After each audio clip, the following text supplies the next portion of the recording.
Selamat pagi para Pukaters dimanapun Anda berada. Berjumpa kembali bersama saya Dominikus Agus Gunawan dalam Renungan Pukatnas yang kali ini saya akan mengambil tema kasih yang sejati. Kisah kasih yang sejati itu terdapat di dalam Alkitab, yaitu tepatnya di dalam Yohanes 3 ayat 16. Bunyi ayatnya demikian, saya akan bacakan.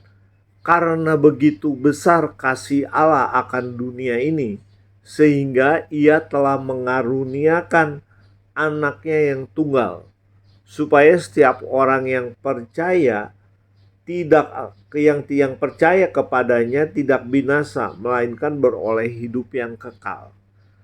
Nah, jadi rekan pria Katolik, kita sudah tahu bahwa Tuhan Yesus datang ke dunia untuk menyelamatkan kita. Dia rela mati di kayu salib. Nah, karena kasih yang begitu besar kepada dunia ini, kepada manusia, maka ia juga meminta kepada kita yang percaya itu akan diberikan sesuatu yang besar. Kita akan memperoleh hidup yang kekal. Setiap orang yang percaya kepadanya tidak binasa, ya, melainkan beroleh hidup yang kekal. Itulah kasih sejati Allah yang berada di tempat tinggi, rela mengorbankan dirinya untuk mati di kayu salib, untuk menebus dosa manusia. Itulah kasih yang sejati. Ya, Allah yang begitu besar mau mati untuk menyelamatkan kita. Jadi kasih yang sejati itu diajarkan oleh Tuhan Yesus sendiri, ya. Yaitu pada prinsipnya kasih itu rela berkorban.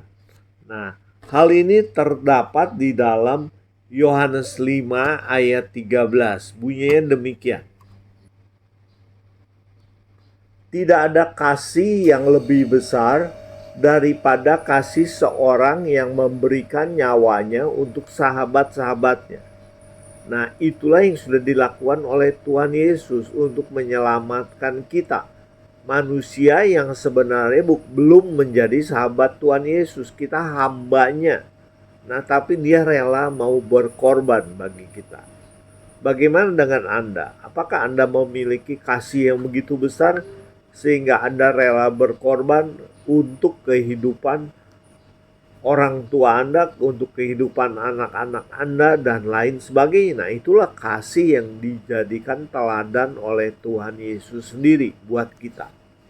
Dan kasih yang besar itu bukan kasih karena kita memberikan sesuatu dengan mengharapkan timbal balik, bukan itu.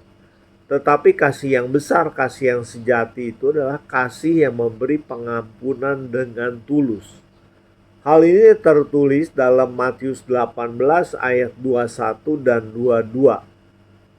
Petrus waktu itu bertanya kepada Tuhan Yesus, "Tuhan, sampai berapa kali aku harus mengampuni saudaraku jika ia berbuat dosa kepadaku?" Sampai 7 kali?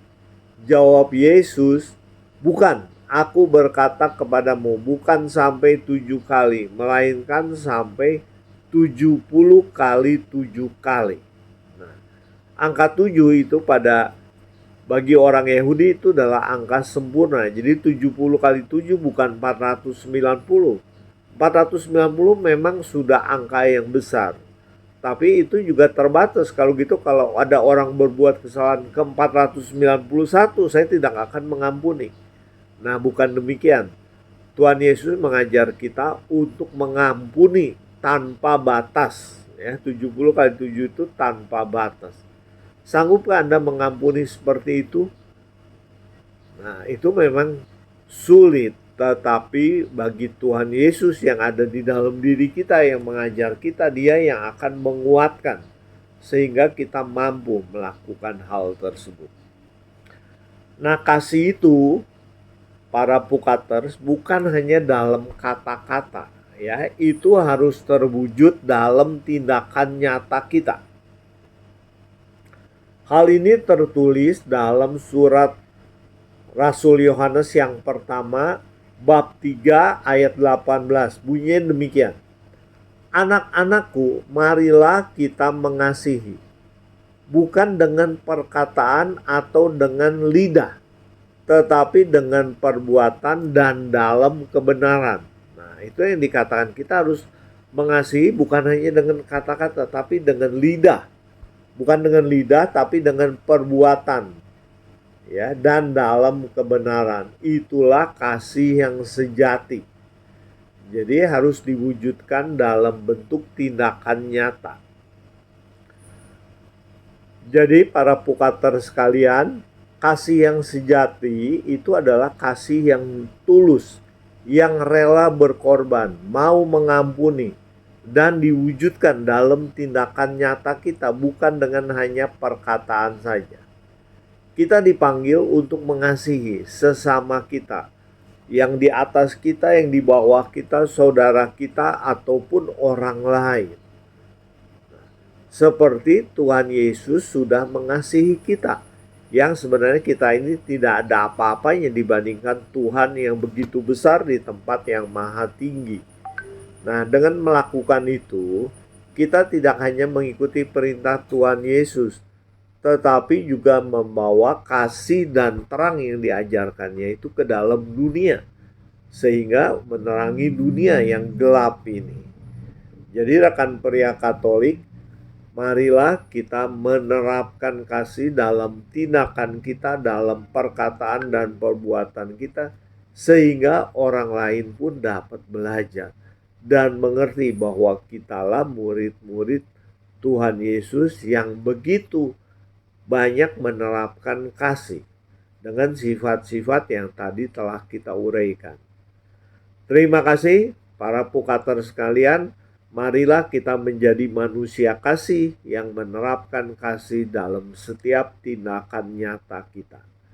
Terima kasih, Tuhan memberkati dalam nama Bapa dan Putra dan Roh Kudus. Amin.